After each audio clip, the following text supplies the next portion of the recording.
NRL Fantasy round 23 is in the books, which means you either just won your head-to-head finals due to pure skill, pure talent, great coaching, or you lost due to bad luck alone, right? Your opponent just got lucky.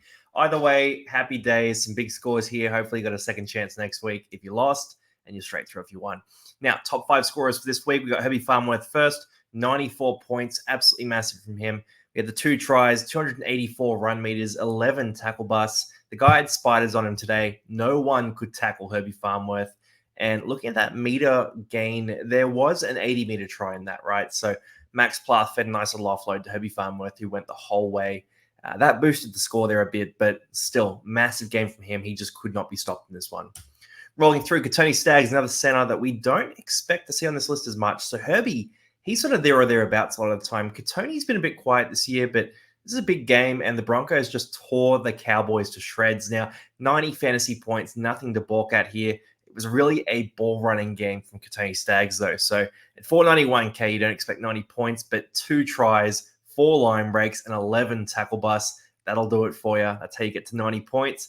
Tony Staggs, I wouldn't read into it too much and buy him, but tell you what, he's capable of this on his day. And if you ever sort of figured it out and just, played like this every week, we'd be seeing a guy who would be one of the top picked centers in fantasy. Rolling through, Luke Brooks, 87 points, another big score. This was a game where when you were watching the game, it was feeling like more of a Trbojevic game where Turbo was everywhere. But Luke Brooks surged to a big score here. He had 1 try, 2 try assists, 181 run meters as well. And what I will point out is he had more kick meters than DCE in this one too. So he was the dominant half, the dominant kicker in this game. DCE saved his own score with a try and a try assist later in the game, but Luke Brooks, dominant performance. Again, I wouldn't read into it. Some of these top scorers are pretty crazy, and they're guys who I wouldn't expect to be on this list next week. Going through, Max Plath, this is one who's been making a bit of a trend of it. So 83 points is huge. Played the full 83 minutes, including every minute of overtime. Had 63 tackles, 4 tackle busts, 2 offloads. Had a couple of forced turnovers as well. Had the try assist that went with an offload there too. So, yeah, Maxi Plath, he's been killing it, right? So if you sold him, it's rough luck because he was looking pretty bad at hooker that first few weeks, but he really has adjusted. So if you've held on to him, he's a keeper. Stick with him for the run home. Dual position is fantastic, and he is in great form. And last one on the 5 here before we go into 6 to 10 is Tommy Turbo, 78 points here. Started super hot in this game, scored 2 tries, had 8 tackle busts, 215 run meters, had a try assist as well, had a bunch of attacking plays. This was a massive score from him, and Turbo has these games in him. The big thing to look at with Turbo is if you're going to buy him, you got to back and do this again and again and again. And they have some good matchups coming up, so it could be possible. Rolling through to 6 to 10, notable mentions here. So again, some players that you don't normally see in this list.